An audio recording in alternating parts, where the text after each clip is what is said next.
Joey, your first crack. Now, we need a little bit of time to breathe here because this is really, really important. This comes up all the time in terms of salary cap, who's getting paid, where it goes. So the floor is yours. Yeah, it's a bit different tonight, but I've had a lot of people ask about the salary cap, and it seems like people are struggling to get their heads around what the salary cap actually is these days, and it's been a big talking point off the back of the Cozzy Pickett signing. So we're going to try and explain it for people at home so that they can get a full understanding of why the new economy and why it is the way it is. So to start, we'll go back and take a look at 2016 and what the salary cap was back then. So 10 years ago, the salary cap was 11.3 million.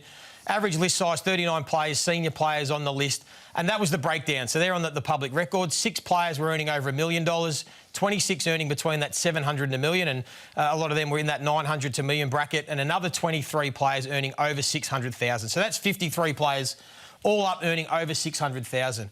Well, if you spin it forward now to what it's going to be next year in that 2026-2027 period, the salary cap is now up to 19.5 million. So that's almost a 75% increase. But list sizes have also come down in that time. So it's roughly going to be an 80% increase in the salary cap and where it's almost got to now. So roughly, if you equate that to the 53 players, Kingy, back in 2016 that were on 600 plus, relatively speaking now, that means those 53 players are now going to be on over $1 million plus. That is just now the lay of the land. That is what the salary cap is. So what that means is your 3 best players at every club are going to be on 1.1 plus. That is just the new economy, the new environment, all relative to what it's always been. So when people hear these figures about Cozzy Pickett getting 1.2, 1.3, Luke Davies-Uniacke, well, they're in the top 3 best players at those clubs. That is now what it's going to be. And if it's not this year, it'll be in the next year or the year after that you'll see these sorts of numbers become really consistent, as you can see there. So it's just something that I want people to understand and get their heads around, because it feels like everyone thinks that clubs are breaking the bank to put in these sort of contracts for players. But it is all relative to what the salary cap is. And one other thing is there is a lot more money in the salary caps for clubs at the moment, because a couple of years ago, the salary cap jumped more than clubs knew when there was the new CBA. So a lot of them hadn't budgeted for as big a rise as there is. So that's why there's still a lot of money, and most clubs at the moment are looking to splash that cash. So they're great figures and a real understanding, a deep dive if you like. So how many players at each club can you afford to be on 1.2 plus? 3. How many can you afford to be on 1.4 plus? Well, it depends. So the Cozzy Pickett sort of style. The salary cap is like it's a jigsaw puzzle, and just some pieces are bigger than others. So you can pay players 1.4, 1.5, 1.6. I mean, even the discussion around Tom De Koning, and we'll get to that in a minute, 1.7 million, that's going to still be only 8-9% of the salary cap. There were players 10 years ago that were on 8-9% of the salary cap, and no one was talking about that being ridiculous. It's just what it is now. But then you get to the long-term contracts and people trying to get their heads around this. Well, there's a number of reasons why it's actually a positive. One, like Cozzy Pickett, you're keeping your best players at the club long term. We should be celebrating. Melbourne fans should be celebrating that their best player is committed for the long term. The reason why the long-term contracts are in now is all because of free agency and managers now understanding and strategising to have their players come out at free agency, because that was the whole idea of it, to maximise a player's value that have been in the system for 8 years. And if they come out at free agency, then it becomes a bidding war. It becomes an auction. And the problem is then, if you don't sign your players out before their free agency year, you're going to have a player like what is happening with Tom De Koning right now, who is going to be an auction for clubs to try and pay for. So as a club yourself, if you have that player, you're going to have to pay overs to get them, or you're going to lose them. So the alternative is you sign them out to a 7-8 year deal and you take out the free agency element to it.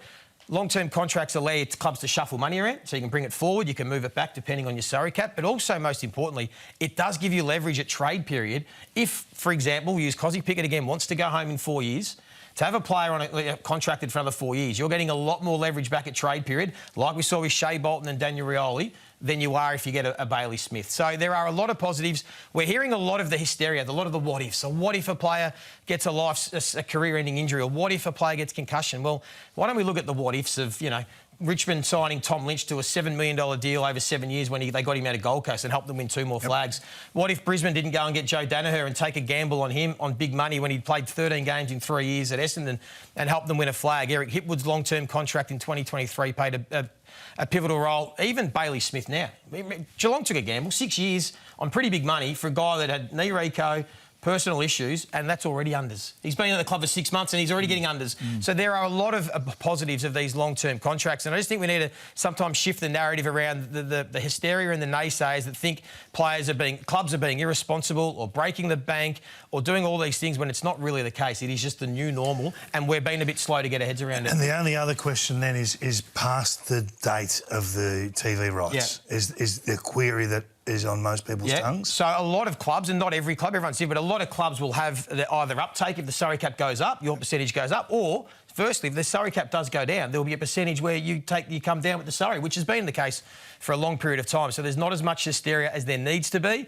It's the new world order. Good luck to the players on those. Maybe we should be lauding them for getting their money. That's the reason why we love this game. And hopefully that clears it up for a few people to try and understand. It's outstanding, Joe, because you just mentioned 1.2 million should be top 3 players at your Every club should have roughly, as a guide. Some might be 1.4, 1.5, some will be 1.1. I mean, we'll split hairs, but let's just call that. So right now, Cozzy Pickett's probably second. If he's not, and when Gawn retires in a couple of years, he'll be their best player, and that's what he's getting paid equivalent for the next 7 years. So it looks like a good deal. Yep. What I want to know, though, how does this, when we talk about long-term deals, affect what plays out in the draft? Yes. So that is the good point, because now what is happening, the reason why clubs are paying big money to get players as free agents and as trade period is because the draft is no longer just the number one way that you can rebuild because of the compromised draft. And this is a rough guide. And to be fair, this is a bit, the clubs are starting to do their mock drafts. This is what it could look like at the end of the season with the draft. There are that many academy bids. It could be up to 7 or 8 in the top 15. So if you look at pick 13 there, St Kilda have a 5th at the moment. This is going by the indicative order right now. St Kilda are 5th last on the ladder. But they could end up with their first pick being pick 12, 13. Because of the academy and other father-son selections. So that's why they are screaming from the rooftops that it's not fair. How are they meant to catch up to the top teams if their first pick is that far back? And it's only going to continue with more compromised drafts with the academies and the Tassie teams coming in it. So that is why clubs are trying to spend big money on getting top-end talent because they're hard to get and it's an arms race. And if you're not in it and you want to be reasonable and you want to be rational with your money, then you're never going to get anybody. So you have to be in the competition. The only way to correct that is have an uncompromised draft and all names go in. And you've got to get a deal done if you want to take a father-son with the club that owns that pick, or you've got to get a deal done if you want to buy your academy player back, because that is true value. Yep. This point system's a mess. Yep. Joey, I loved it. I loved it. And, you know, to take it back to when we were playing, I did my contract here. What was 13 years. Took me 1.8 million over 13 years. So I owed the club $1,000 in my first year because my food bill was too high. I think the salary cap in the mid-90s was about $4 million, and there was one bloke getting $1 million. Yeah, that's right. There wasn't much left for the rest of us. No doubt. All right, let's check in with Bertie Vince from PointsBet with his first crack of the weekend. Thanks, guys. My first crack is the best of the rest, the unlucky team that's going to finish 9th. Now, this could come anywhere from 5th to 11th. Hawthorn there at 5th to Port Adelaide down at 11th. But I've got the unlucky team being the GWS Giants. I just think they've been too inconsistent at the moment. I think they lose this weekend to the Gold Coast, so that might even tighten up that $4. If you're going for a bit of value, I like Port Adelaide here at $15. I've got them winning 3 of their next 4, 3 of those games at home too. So I think their value there at $15. Percentage only of 84, though, that could be a concern. They may require another win. All those odds can be found under AFL season specials on the PointsBet app. Have a great week at the footy. You win some, you lose more. For free and confidential support, call the number on the screen or visit the website.